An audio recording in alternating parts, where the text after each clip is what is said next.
Good morning, everyone. My name is Arnav Talreja. So, the word entrepreneur comes from the French verb entreprendre, which means to undertake. So, what is it that an entrepreneur actually undertakes?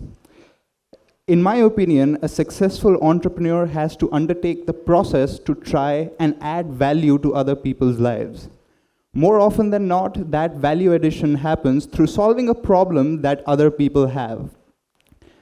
In school, like all of you are, we often concentrate on solving problems, the answers to which are already known. But what about questions nobody knows the answers to? How do we explore the unexplored? How do we think outside the box when there is no box?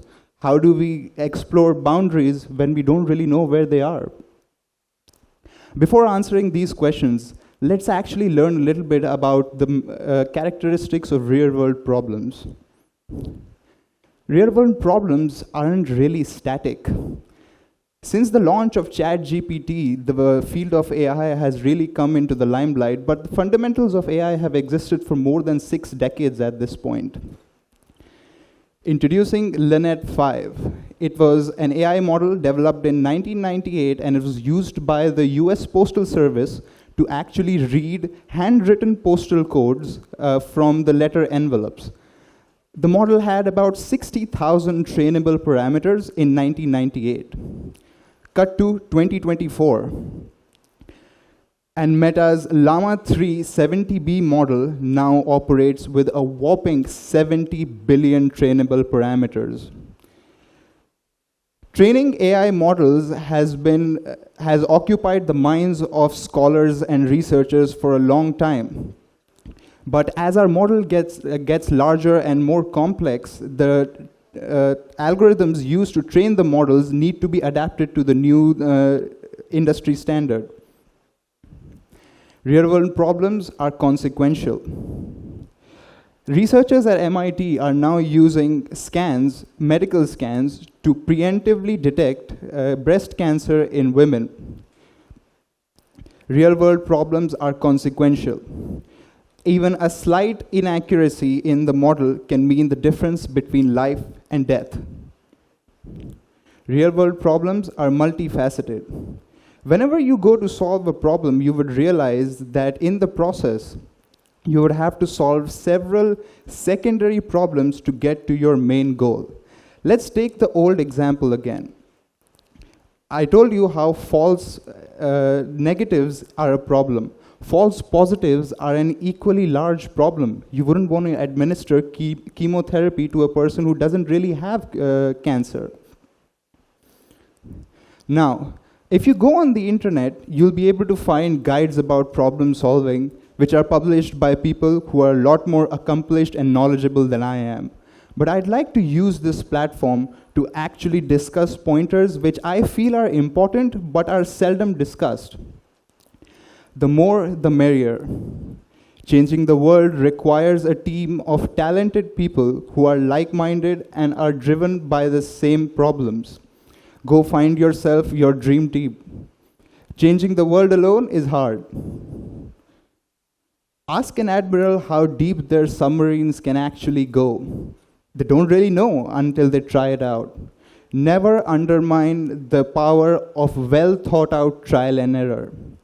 Now, this approach does have its risk, but speaking from personal experience, the perils of too much risk is matched by the consequences of too little. School never ends.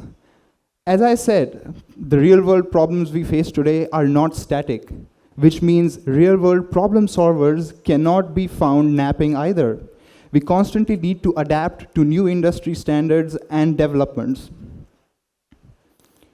Do it for the right reason. I cannot emphasize this one enough.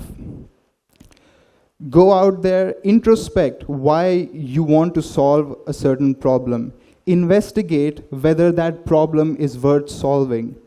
Interview prospective clients and people who would be willing to use your platform to actually understand their needs. Too many people jump on the bandwagon because everyone else is. But when the times get tough, it's your convictions which will keep you going. Now, I would like to share a little bit about my work over the past summer. So I work at San Diego Supercomputer Center as an optimization engineer. My work involves something like this. Now, this is a node diagram of one of the computers we work on. Now, I can go all about how we implemented GDR, which is GPU Direct RDMA, to optimize our code to cut communication overhead. But that would be a little bit too confusing. So here is what you all need to know. The computer that I work on is called Frontier. It's currently the world's fastest machine. It can operate at a peak performance of 2 exaflops. Now, a flop is just a floating point operation per second. 2 plus 2, that's a flop. That's a floating point operation. That machine is capable of performing 2 into 10 to the power 18 flops every second. Now, this performance doesn't get cheap.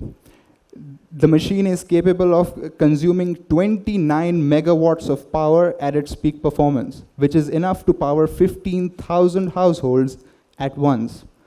Now, how do we conduct our research while being responsible and making our efforts as sustainable as possible? We have worked on cutting the runtime of our code so that we can reduce our power consumption by around 20%. Why do we need to do this research? So as I said, I work at San Diego Supercomputer Center, where we focus on earthquake simulations. This is a map of the state of California. The red line that you see passing through is what we call the San Andreas Fault. Now, if you see closely, the San Andreas Fault actually passes through some of the most heavily populated areas, not just in California, not just in the US, but in the entire Western Hemisphere. Therefore, studying the large-scale impact of seismic activity in this region is extremely important. What are the results of our computations? Have a look for yourself. Can we play the video, please? This is a simulation from one of our runs from a few years back.